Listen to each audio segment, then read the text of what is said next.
Hello, and welcome to the last lecture in entrepreneurial innovation. Today we are touching base into risks and growth in a business model. Now, these are fundamental considerations that you need to take into account when you're pitching to any potential investor, because eventually you need to show awareness that you know what are the junctures at which things may go wrong, and at the same time you also need to have an eye for the future and have a clear understanding how you're going to grow your model. And I say grow your model rather than your product or business because innovation comes in very different ways, and it's not always that we need to change the product or add complementarities. Sometimes we can maintain and even increase our competitive advantage by just tweaking around with the business model. And we'll see a couple of examples on that. Now, as a way to summarize all our journey together since March, here's what we are at now. So in the first weeks, we were looking at design thinking and systematic inventive thinking as relevant frameworks that allow the emergence of ideas. So design thinking allows you to create user-centered solutions by empathizing with the audience, understanding their problem, and then ideating and prototyping solutions. Systematic inventive thinking, on the other hand, just takes existing solutions and tries to tweak them by adding or subtracting components, by dividing functionalities, or by creating attribute dependencies. And after we've seen two different approaches at creating innovation, we delve deeper into the business model, so the overarching infrastructure through which startups exist. And we've seen a different value and efficiency side, we've discussed different revenue models, and we've complemented our learning through relevant cases, notably the Marvel case about activity system and the efficiency side, and the Clean Edge Razor case about revenue models and product innovation. Today we'll look at the last bit of strategic considerations before the deadline to assignment 2, and also before the innovation challenge. And this is the risk and growth consideration section. Everyone is probably familiar with the idea that risk means likelihood of events that may cause some negative consequences for our business, right? Whereas an opportunity is the same as a risk, but with positive valence. Anything that may happen that may result in positive outcomes. Now, we're not really interested in all these risks, at least in this subject. You need to be aware of the multiple levels, but here, and for the sake of assignment 2 and 3, we are only interested in internal risks.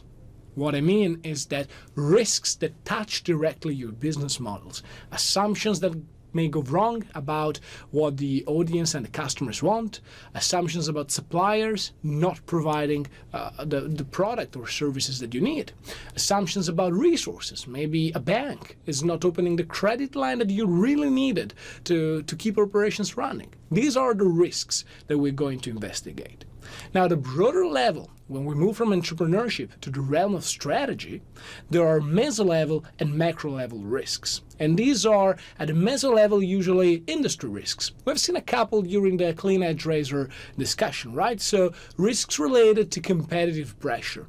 And you should be familiar about these risks from any strategy course or any marketing course that has ever talked about either the 5 forces of Porter or product life cycles.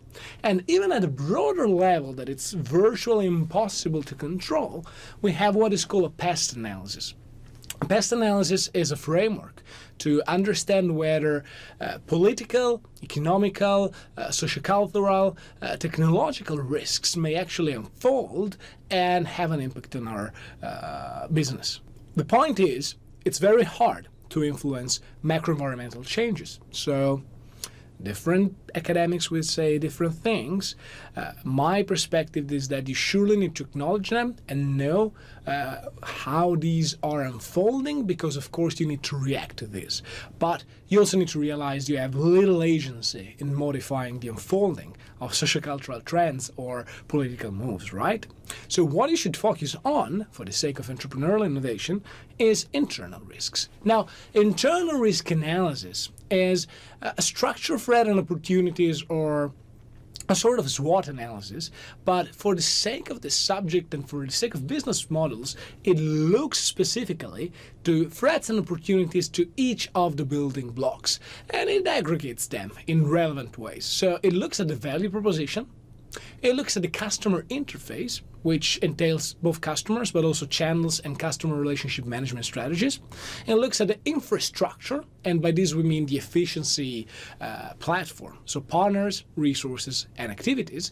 And it looks at the profit model, so costs and revenues and how you are generating streams of revenues. Now, what we want to do for each of these areas is having a normative description of what are the most likely questions that you need to ask to yourself when you're evaluating the final stages of your business model. For example, when you're looking at value proposition, the fundamental question is, well, first of all, are substitutes available, or even are there products that the competition is offering and we're not aware of? That's the worst thing you can do. You spend so much time empathizing with the audience, you come up with a solution, and then you've not done the desk research, and you were not aware that an exactly identical solution exists. That sucks, and you don't want that to happen, right? The second question is, of course, whether we have too many assumptions. And probably this is a question that we ask ourselves also when we look at a customer interface, but is the solution that we are proposing? And you know that some of you have this tendency, I have it as well, but is the solution that we're trying to propose really grounded in consumer needs, or really improving existing features in case we're using systematic inventive thinking, or we believe that being the case? Because if the case is that we believe we are addressing a significant problem, then we may want to rethink this and stop a moment and think that design thinking and any innovation that stems from the process is about understanding the audience and finding a perfect product market fit between their needs and our solution. Now, opportunities in this space are plentiful, right? One of them is called product system, and this is something that Apple does, and it's about integration. Can you seamlessly integrate your product and services once you have created one? It speaks about the importance of complementarities, but also about the fact that it's really easy to create platforms that synergize with each other. I'm of course talking of the iLife infrastructure of Apple. They came up with iPod and iTunes, and that's already an element of integration. But then they scaled up to every other device, like from the iPad to the iWatch, and also the software level with the operating system, right? So can we do something like this? Can we create complementarities once we've created a first product? And the other is, can we increase product performance?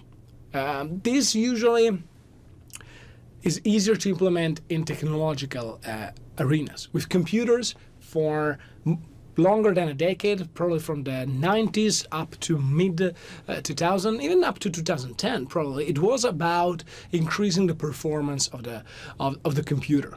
And in the car manufacturing industry is the same. So in any industry in which you think that product performance is a relevant attribute that consumer are interested into, you should ask this question. Now, I've populated some examples here. I was talking about Apple right now, but probably it's far more interesting if you hear it from Steve Jobs, who was very aware about the importance of integrating a platform system.